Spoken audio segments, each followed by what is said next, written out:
What is going on, beautiful people? Today we're talking about a different type of narcissist, the somatic narcissist. If you're new here, my name is Lee Hammock. I'm a clinically diagnosed narcissist, and welcome to another episode of the Narcissist Code.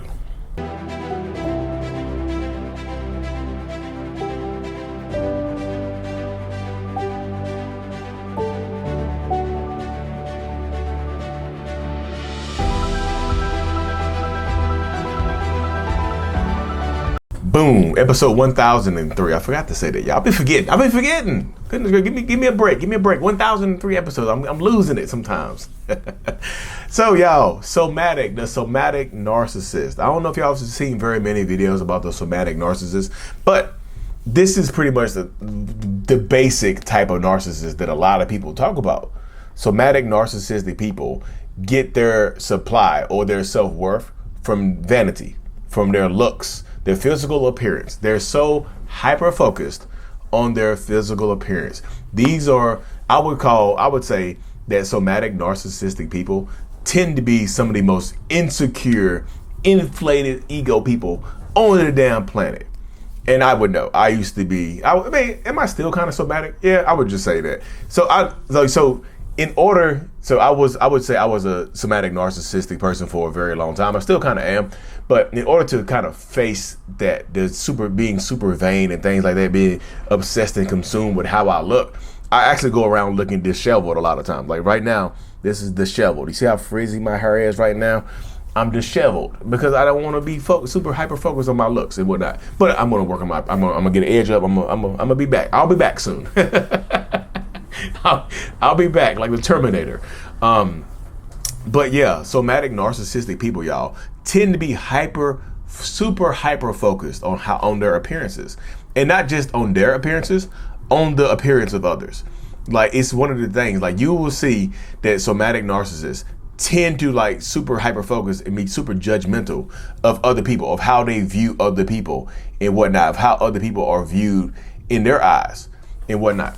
Like, it's almost like they cannot think past how people appear, how people look, how people present themselves. They're always judging people about their shoes or their clothes or their hair or their teeth or their weight or their body, whatever it is, y'all. Their money, their resources, whatever it is, their appearance. You know, they tend to be the super judgmental, insecure, narcissistic people. Like, if you strip the narcissist, the somatic narcissist, of their looks and appearance, what do they have? What else do they have? Now, I have a bubbly personality, and I'm humorous. I'll tell people I have a good personality. It's just disordered. But that's part of the process right there, y'all. I understand who I am. A lot of somatic narcissistic people are the cocky and conceited narcissists. This is like the word narcissist would extremely apply to somatic narcissists. Like the general word narcissist applies to somatic narcissistic people, because when you think of narcissists, you think of cocky, conceited people that are obsessed with how they look and what they drive and things like that, how they dress. They have to have the nicest of things. That word applies a lot to somatic narcissists. So a lot of y'all might deal with the super vain, egotistical somatic narcissist. That's why I'm just telling y'all, when your attraction overrides your intuition, you lose, y'all. You just will. When your attraction overrides your discipline, like, I'm just so attracted to this person. They're so beautiful. I'm willing to give them another chance, you know? And somatic narcissists don't come in any shape, size, or gender. You know, they're just somatic narcissists. They present themselves a certain type of way, but, you know, they might not be conventionally attractive to a lot of people. You know what I mean? Because that happens. Like, and I just tell y'all this as well. Somatic narcissists hate being criticized in any way, shape, or form. Like, if it's not praise, it's criticism. I'll say that again. If you're not praising them, you are criticizing them. There is no in between in that space right there. If you're not praising a somatic narcissist, you're absolutely criticizing them. If you're not complimenting somatic narcissistic robot needs to reset, rebooting. Deep breath, achieved. Restart it. If you're not complimenting them, you are insulting them. If you don't notice how their hair looks, or their new makeup, or their new shoes, or their new socks, or shirt, or how they're dressed, you're insulting them. They want you to notice. A lot of somatic narcissists, can somatic narcissists be covert narcissists as well? Yes. You don't have to be outrageous and peacocking to be a somatic narcissist. You can be a covert somatic narcissist. That's what I would be.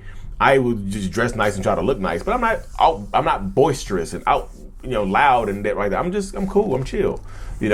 I try to stand out without standing out. That's how I used to describe myself. I would try to stand out without necessarily standing out. And that's what happens. It seems like somatic narcissists can seem humble sometimes as well, because you give them a compliment and they'll just be like, oh, well, thanks, cool. I appreciate that. They don't go crazy like, oh, wow, thank you so much. They take it as they expect it. They're expecting this supply, And somatic narcissists are the ones that tend to get worse as they age, because every narcissist, I would say, gets worse as they age. But because somatic narcissistic people are so focused on how they look, they can get very just nasty as they get older. They can get very mean as they get older, very vicious as they get older. The old bitter narcissistic grandma or grandpa that just hates the world, even though they might have everything. They don't like the way they look anymore. They don't recognize themselves anymore as a young, vibrant, youthful person. So they hate the way that they look. They hate the way that they're presenting themselves towards you. You know what I mean? They hate it. They hate it so much. Like, they hate getting older and whatnot. So that's what it is.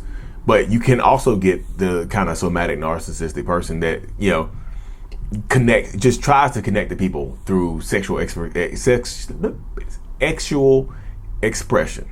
They express themselves sexually. They're sexually liberated people. They just go crazy. Some of them can be sex addicts, but they get their feel off of being sleeping or trying to sleep with a lot of people.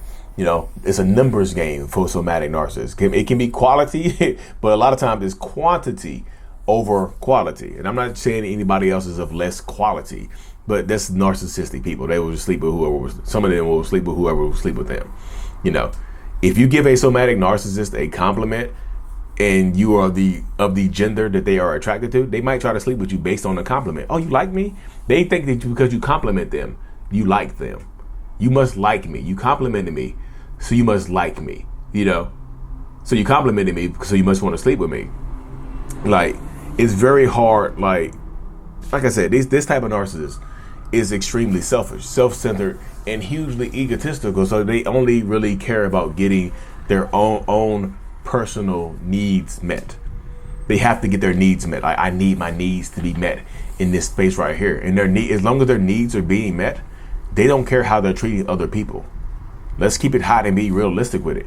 As long as this person's needs are being met, they don't care how they are treating you. My needs are being met. How you being treated is kind of second tier. It's kind of lower rung, so to speak.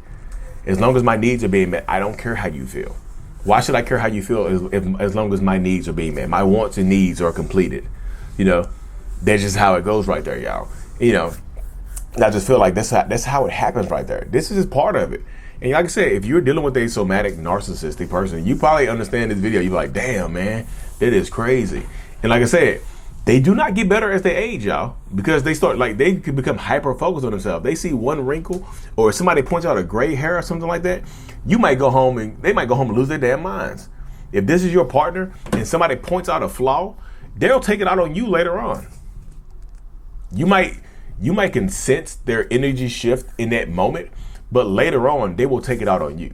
They will blast you later on for it. You know what I mean? I can't believe, how dare they talk about a wrinkle on my face? How dare they talk about this? How dare they bring this up or mention this? How dare they? And they'll take it out on you. I'm not saying they'll go home and try to beat your ass or something like that, but some of them will. They'll take it out on you. They'll give you the silent treatment.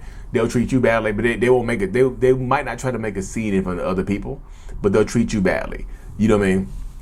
Like I said, this type of narcissist, y'all, well, they kill for attention. They want to be the center of attention. Like I said, the covert somatic narcissists, they'll try to be the center of attention without trying to draw the light to them. Like, they want people to see them, but don't want all the attention focused on them, so to speak.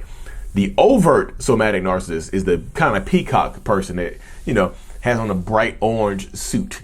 Or like, you know, like Dumb and Dumber. You ever seen the movie Dumb and Dumber, where Jim Carrey had on an orange suit and Jeff Daniels had on a blue suit? That type of stuff right there. Like, they stand out in the crowd. They want a peacock. They want all the lights, camera, action to be on them. You see a lot of this type of stuff with celebrity somatic narcissists. You see them. They just hyper focus on their looks and like only care about how they look and getting their needs met. They don't care how their actions affect other people, as long as somehow, some way, shape, or form, this action is benefiting them. You know, and like I said, there's no cure for somatic narcissism, y'all. They have to go to therapy. They have to be willing to work on themselves and to just be okay with getting older and things like that. Be okay with the finite nature of life as a whole. Because if they don't, like, if you're dealing with this type of person, y'all, they will absolutely get worse as they get older. They're not going to accept getting older because, like, in this space right here, the older, especially if they got money, the older they get, the more that they will become dependent upon that money or whatever to get supply. You know, to get that narcissistic supply, they will be dependent upon getting that money because they can try to get beautiful people around them, especially the narcissistic man and whatnot. They'll try to use money to get beautiful, you know, women, beautiful men, whoever they're attracted to, around them. Hey, I got money, but that makes them feel young and exuberant. The somatic narcissist cares about their image so much that they hyper focus on how their partner looks as well. So this is the type of narcissist that will leave you for a younger person.